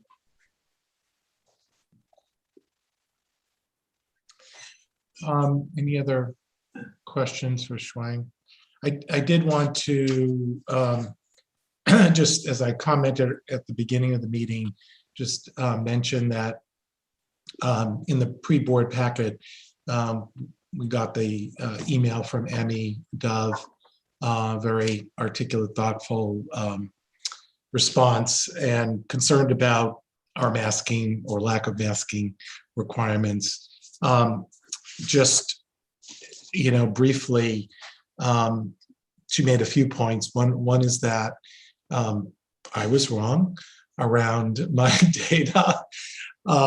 This is reflective of COVID response nationally. Nothing syncs up. Everything is being done differently at the local, state, federal level. So the state is producing data that gives the average daily incidence for the previous week or two per 100,000, whereas the CDC guidelines are actually based on the actual number of cases for the past 2 weeks per 100,000. So they're actually very different numbers, and a state number for Reading, let's say, of an average of 16, cases per 100,000 would sort of convert to about 112 cases per 100,000 if you were actually looking at the number of cases. So I kind of did my homework and looked back, and in fact, Emmy was very correct. It doesn't change the fact that the incident rate seems to be either stable. We thought it was maybe declining a month ago. It looks more stable, and the test rate positivity is still on the low side. But from a CDC perspective, our incident rate is high transmissible. So that was one point Emmy made. Another was the disruption that happens in the school, in the classroom, when a child has any type of viral illness. They need to be tested. And I checked with Mary Giuliani, and she confirmed all that. And so that's, certainly problematic. I think Emmy's argument was the more we could do to try to reduce our rate, the less this would happen in the schools. Mm-hmm. And, she gave some data around the percent of active cases in the schools proportional to the entire town. And every time I've looked at it, the schools are about 25 to 30%. Like today, there were 40 active cases, of which, as I understand it, 15 were in the school. So that's about a third.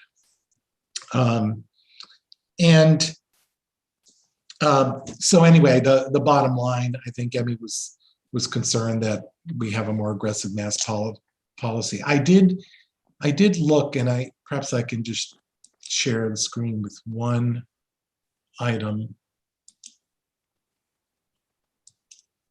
I just pulled up the data going back to early September to today, November 4th, and looked at the state reported average daily incidence. And, you know, it really is kind of bouncing around, but it's very steady, which is similar to when you look at state level, the current surge, it's sort of steady, bouncing around a little bit, not going up, not really going down. I actually, Carrie mentioned BioBot data last time, and I looked at that today, and that kind of looks, you know, kind of up and down, but not going up, not going down. So, you know, I'm certainly willing to have any comments of discussion. I think I don't think anything really has changed dramatically from a month ago. I do think that if as was discussed last time, if with the winter and more indoor activities, you know, things start to trend up, I think we should act on that. But right now, it seems like we're in a kind of steady state. So if there are any, you know, other comments around, I just wanted, I mean, Emmy was nice enough to lay out her thoughts, and I just wanted to be able to acknowledge that. Yes, Paula. The fact of the matter is you can't have a common cold anymore. Right, right. And you know, it doesn't, when COVID becomes endemic, it's always going to be this issue. Yep. It's never going to quite go away. So every respiratory infection is going to raise the spectra of COVID. It's kind of scary. So when Sean was doing her slides, she showed a picture of the mask recommendation. And correct me if I'm wrong, I thought she said that it was only at the town hall. Shuang, is that right?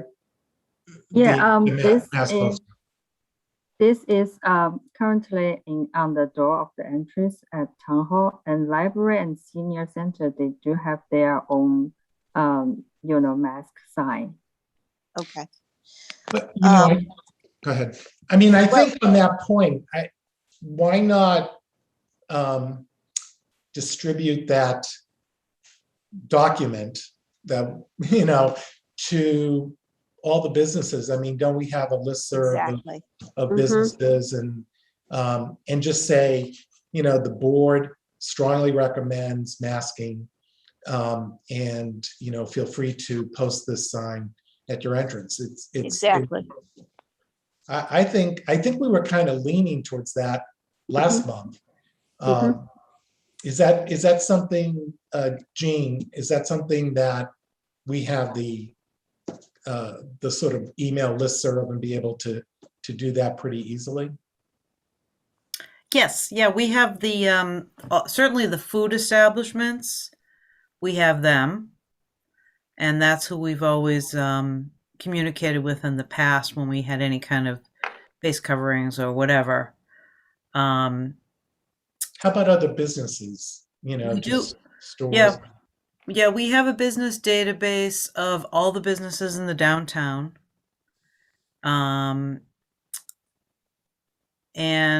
I'm trying to think. Yeah, we have the only other place that you would find like retail businesses would be Walkersbrook Drive, Home Depot, and, you know, the retailers that are up there. Do you mean other types of businesses other than retail? I guess what I'm asking, you're talking about public areas, right? Or are you saying enclosed areas? Yeah, public enclosed areas. Private businesses as well, like, you know, lawyers' offices and that kind of thing? Well, I don't know about lawyers' offices, but certainly retail stores, you know, and food establishments sound like the biggest ones. And I'd be happy to draft, you know, an email kind of content with you and Shuang to just say that this is an important thing. We don't feel like we need to mandate, but we would strongly recommend, and we'd ask you to post this or something like that. So I can certainly do that in the next couple days with both of you, and we could get something out hopefully early next week to those businesses, because it at least raises the consciousness, of people walking into those facilities. Yeah, and it's a good idea to the downtown business is a click of the key. We've got that database already built in everybody's email. And the reason I say the downtown is they do the shop the block after Thanksgiving. And there's a really amazing group of people in the downtown business community. They're the downtown retailers. And so we work with them all the time. And they're really good about, making sure that we're all working together. So beyond just getting an email out, we can get the downtown retailers. I think they have a Facebook page to say, it's really important. We want the safety of the community. And so we can plug that group, as well as the chamber has a listserv, and the chamber can blast it out.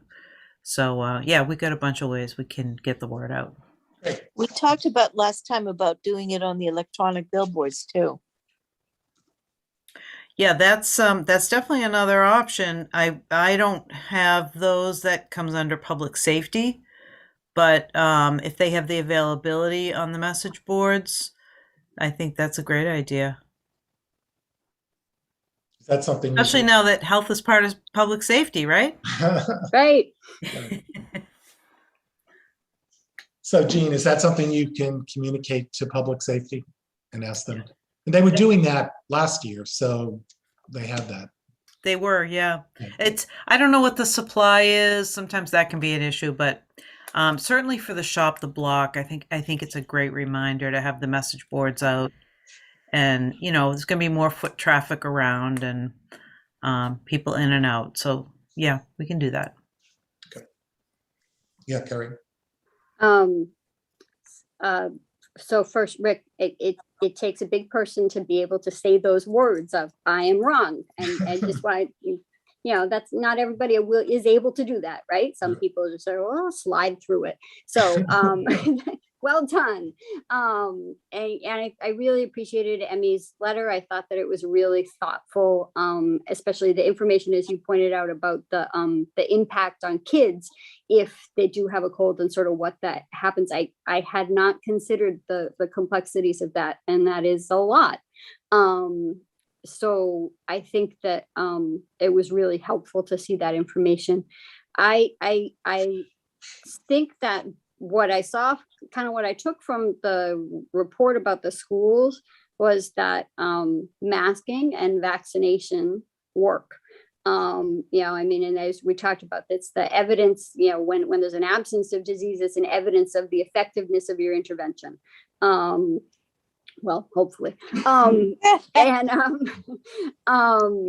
So I'm really glad to hear folks talking about trying to make sure that we spread that message, because we are moving now into the holiday times where we know that, colds, flu, the RSV piece and COVID are all floating around. And I think it's important that we be really clear that there is great value in doing the masking.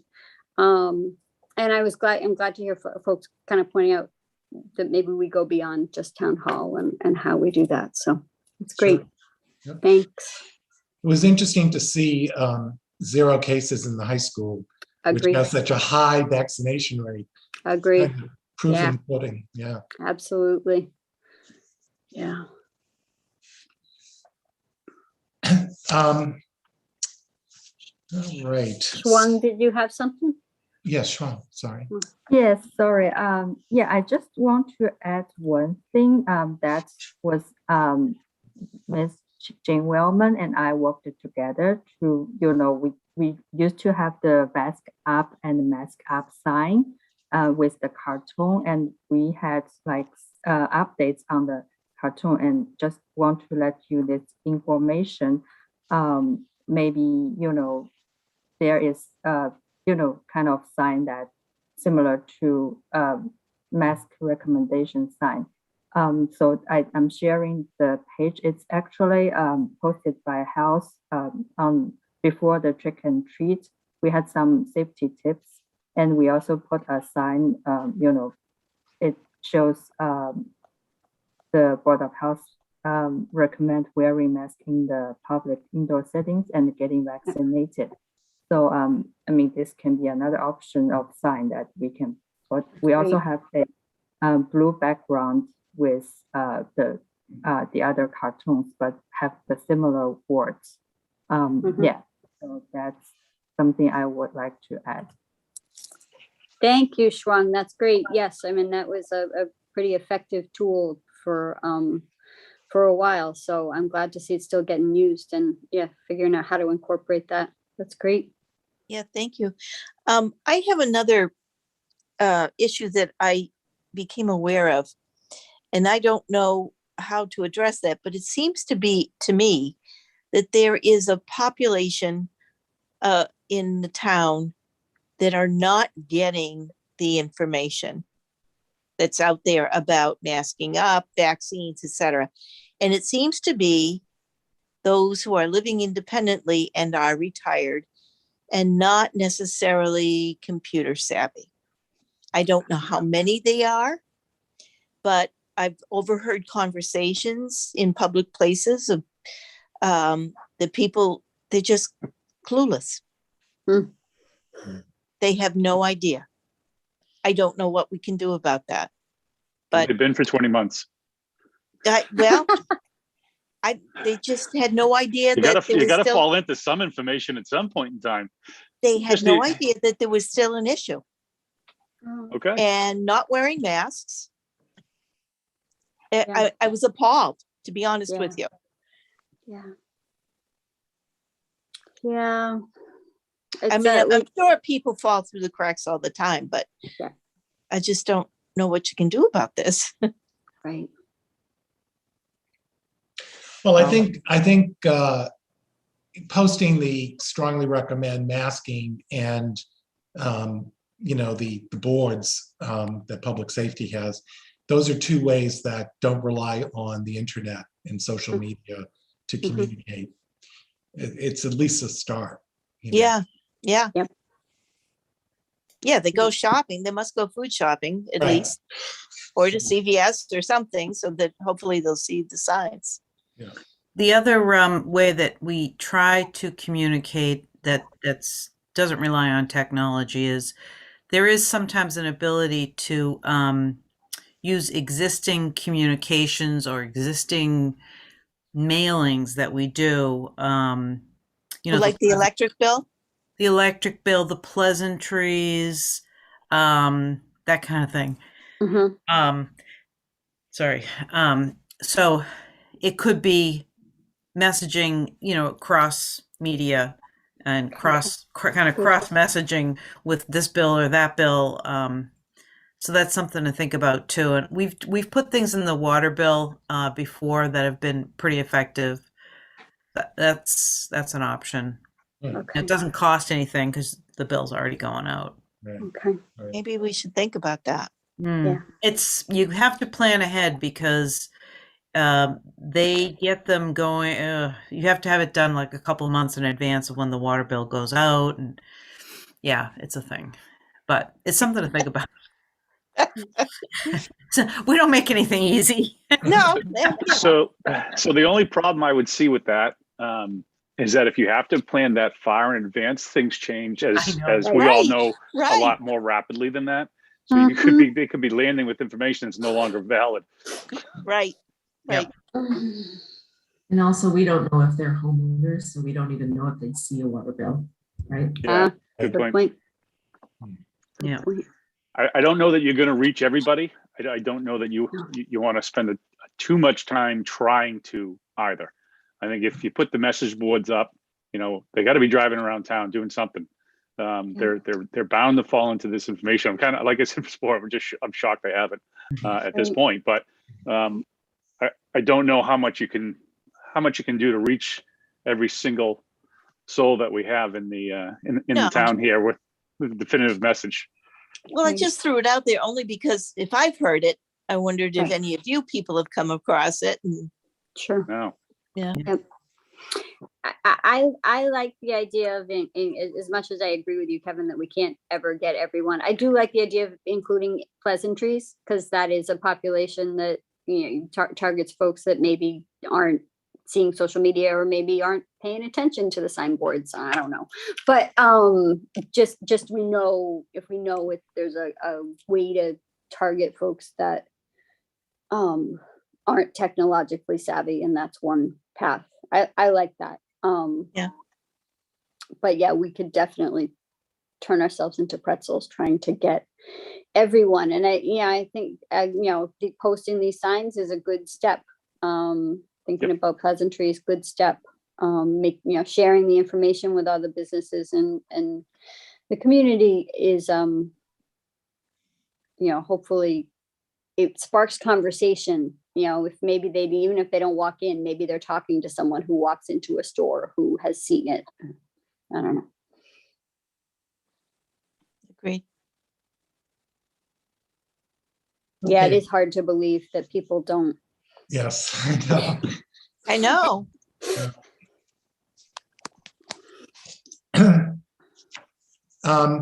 People have a chance to review the minutes from October 7th. Looked fine to me. Any comments, suggestions? Well, do we need to make any changes based on yours and Emmy's research? That's a good point. Hmm. I mean, I could, let's see where, So the minutes aren't to be for correctness, it's for what was said in the meetings. So I would say no. Okay. actually what'll happen is the recording from this meeting will go to Jackie, who will do the minutes for this meeting. Right. Yep. And you correct it there. And my Yep. man Cooper will Okay. happen. Yep. Okay, thank you. So I move to accept the minutes. Second, Second, roll call, Paula, Yes, Carrie, yes. Rick, yes. And then just finally, just in terms of the meeting schedule, I'm presuming that for, we'll have our usual December meeting as scheduled. And then I'm presuming that starting next year, we'll continue with the first Thursday of every month. What I don't know is, I think the emergency order that allows public committees or bodies to have remote meetings, I Mhm. think it expires April 1st. Yeah. But could be wrong. No, Yeah. you're right. You're right. It's April 1st. It is Okay. April 1st. And so at that point, so probably at some point in January, we're going to need to figure out how we're going to do that. And I don't know whether subsequent April 1st, whether we can have hybrid meetings, but I presume that that would mean that we would still need to meet physically. Yeah. I don't know much more than that, but if anybody does, let me know. I was just at my precinct meeting, and that was why I was making a face about the when was it done? Because this was part of the conversation was when does virtual go away? And I did learn that there are a number of rooms that they call them Zoom rooms now, so that there maybe would be capacity. They're Zoom enabled, so there would be capacity maybe to do hybrid. I don't know the logistics of it, but yeah. Yeah, it's not ideal. I have run meetings hybrid. I've participated in meetings that are hybrid. It's tricky. Yep. It can be done. Right.